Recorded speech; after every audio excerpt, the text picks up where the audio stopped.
This podcast is a Radio Mike original production. Head to radiomike.com.au to find out more. Hey everyone, bit of a more somber tone for this little bonus episode on this feed because woke up this morning, Saturday 15th of October here in Australia, to the news that Robbie Coltrane, aka Hagrid, has passed away, which is really sad. So I wanted to put some of my thoughts together. I've popped here the audio. I have a YouTube channel, just so people know. It's Radio Mike, and you can watch clips from my other podcast, 20th Century Boy, as well as thoughts generally around other pop culture stuff. So I wanted to record some thoughts about the legacy of Hagrid as a character and Robbie Coltrane's performance in those films.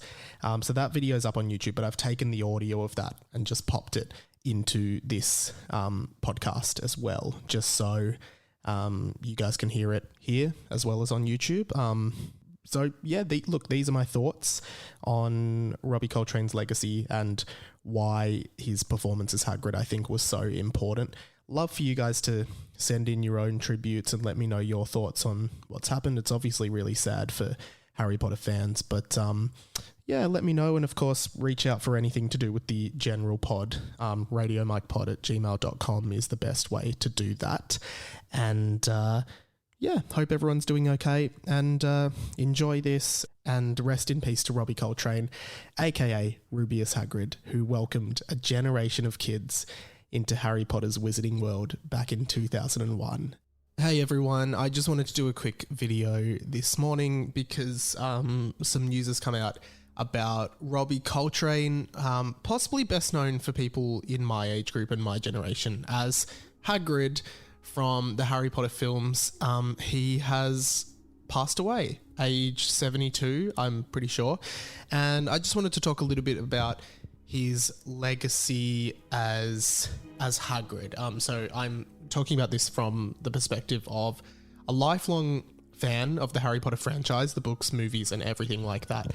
And what I think Robbie Coltrane offered to that series, that franchise, and to a generation of children like me who grew up watching him, particularly in the first few Harry Potter films. So unfortunately, we are moving towards this time where a lot of the adult actors from these films are getting into their old age. And you look at Alan Rickman, who died a few years ago. Richard Harris, of course, died before the films ended. You know, after the second film, he was Dumbledore, and then he was replaced by Michael Gambon. But I think Robbie Coltrane's role as Hagrid is so iconic, and I guess we start with the first Harry Potter movie. And when you're making a film like that, where the main characters are all children, they're all child actors, and they would all become icons because of this series. You know, Daniel Radcliffe, Emma Watson, Rupert Grint,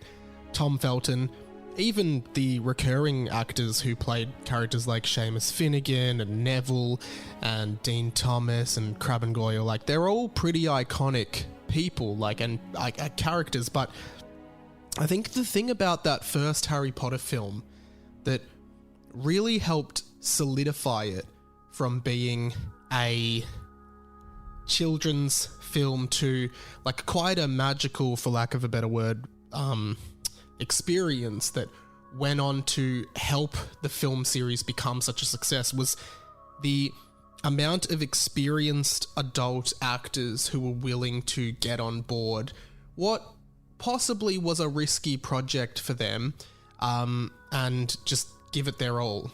Of course, we have these amazing experienced adult actors who just brought so many of these characters from the books to life and were casted so perfectly for their roles. Like, we have Alan Rickman as Snape, an iconic role.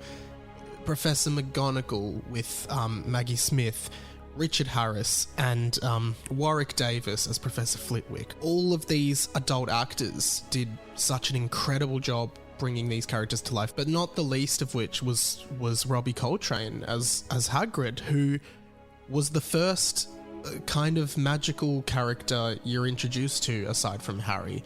And his role in the films dwindled a fair bit over the 8 films and the 10, 11 years that they were filming them for.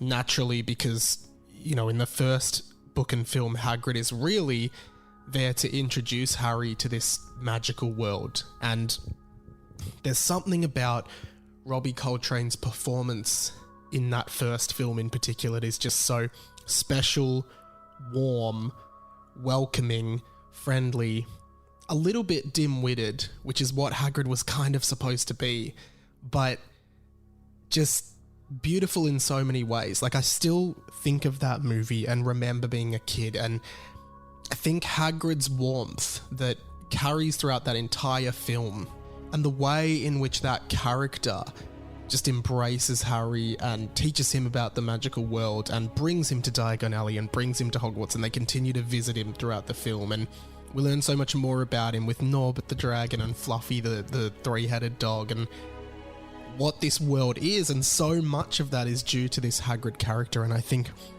Robbie Coltrane just absolutely nailed that performance throughout the entire series, again dwindling a little bit as the series went on, but those first 2 films in particular, with Chris Columbus at the helm as director, I think did such an incredible job making that character stand out, and such an important character in this series. I think Robbie Coltrane just brought it for that film, and I think I really do think a lot of those adult actors could have just gone, oh, this is some dumb children's film, I guess I'll do it, I don't see it going anywhere, so I'm going to phone it in. But to their credit, and I really do think that might have been the attitude. I mean, recently we had Alan Rickman's diary entries where he did talk about how he was skeptical about Harry Potter and he wasn't sure about it, but the fact that they all showed up and gave their all for this series and just put so much of themselves into it, and also just continued doing those roles for 10 years in varying degrees of I guess expectation around them. Like, what I think about the Harry Potter films is that, McGonagall is not necessarily a big character in many of the films, but Maggie Smith showed up for all 8 of those films and just made that character iconic, as did Robbie Coltrane, as did Alan Rickman, as did Warwick Davis, as did Richard Harris and Michael Gambon, as the Hogwarts staff that were there pretty much for every film, and they didn't have to do that.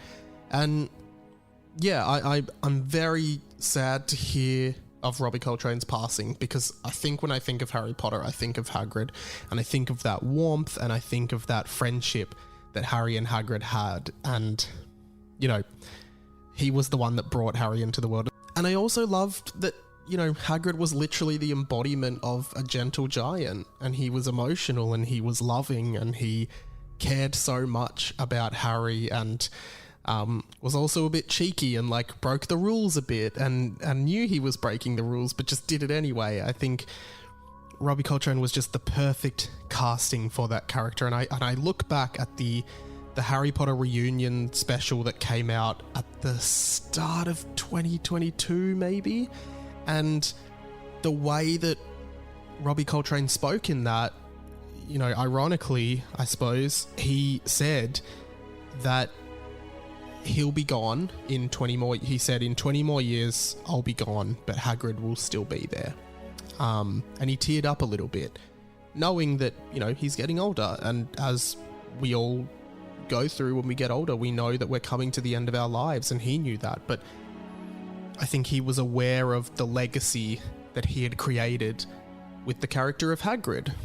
And I think that's really important, to be aware that this is bigger than yourself, that Harry Potter is bigger than him, it's bigger than Hagrid, but to know that he's carved out a place in this amazing franchise, frankly, and that he knows that it's going to exist long after he is gone. And I think that's really special, and I think his awareness of that is really, really special as well. And I think he really loved his experience on the Harry Potter films, and I know he was a very accomplished actor outside of the Harry Potter films, but again, I know him as Hagrid, and I think he did a phenomenal job in that role, and I'll just be remembering him. I might rewatch one of the first two movies over this weekend, just in tribute. But yeah, rest in peace, Robbie Coltrane. Thank you for your incredible portrayal of a fantastic character in a franchise that means so much to so many kids and grown-up kids like me. I thought just to end the video, I'll read some of the tributes that have come through about him on Twitter. Stephen Fry said, "I first met Robbie Coltrane almost exactly 40 years ago. I was awe, terror, love struck all at the same time. Such depth, power and talent. Funny enough to cause helpless hiccups and honking as we made our first TV show al fresco. Farewell, old fellow. You'll be so dreadfully missed." J.K. Rowling said, "I'll never know anyone remotely like Robbie again. He was a complete one-off, and I was beyond fortunate to know him, work with him, and laugh my head off with him." Daniel Radcliffe, Harry Potter, said, "Robbie was one of the funniest people I've met, and used to keep us laughing constantly as kids on set. I've especially fond memories of him keeping our spirits up on Prisoner of Azkaban when we were all hiding from the torrential rain for hours in Hagrid's hut, and he was just telling stories and cracking jokes to keep morale up. I feel incredibly lucky that I got to meet and work with him, and very sad that he's passed. He was an incredible actor and a lovely man." Emma Watson said on her Instagram story, "Robbie was the most fun uncle I've ever had, but most of all, he was deeply caring and compassionate towards me as a child and an adult. His talent was so immense that it made sense he played a giant. He could fill any space with his brilliance. Robbie, if I ever get to be so kind as you were to me on a film set, I promise I'll do it in your name and memory. Know how much I adore and admire you. I'll really miss your sweetness, your nicknames, your warmth, your laughs, and your hugs. You made us a family. Know you were that to us." Wow. Little bit of goosebumps there. She also said, "There was no better Hagrid. You made it a joy to be Hermione." It's huge goosebump moments there. Tom Felton said, "One of my fondest memories of filming Harry Potter was a night shoot on the first film in the Forbidden Forest. I was 12, Robbie cared and looked after everyone around him effortlessly and made them laugh effortlessly. He was a big friendly giant on screen, but even more so in real life. Love you, mate.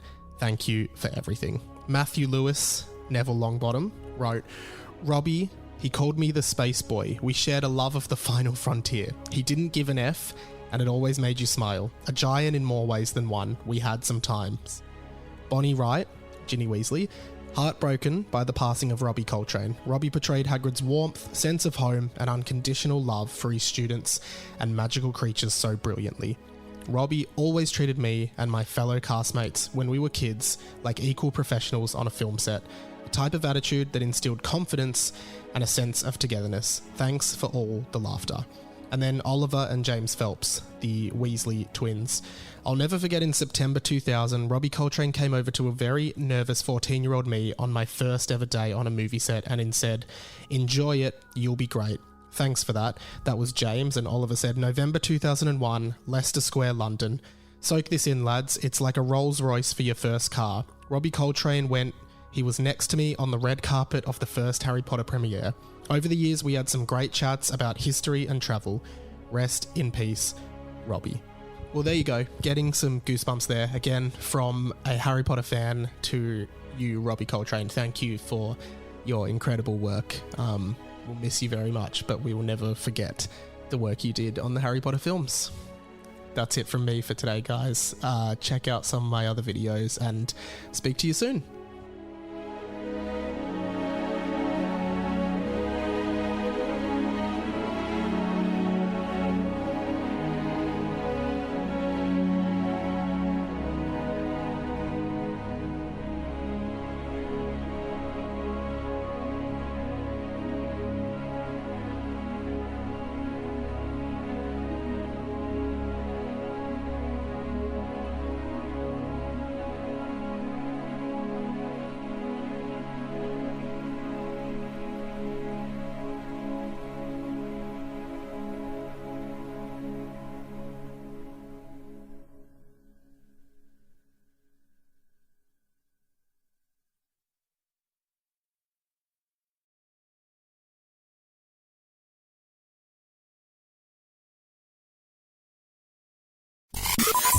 This podcast was a Radio Mike original production. Head to radiomike.com.au to check out all our other content, stay up to date at radio.mike on Instagram, and get in touch, radiomikepod@gmail.com.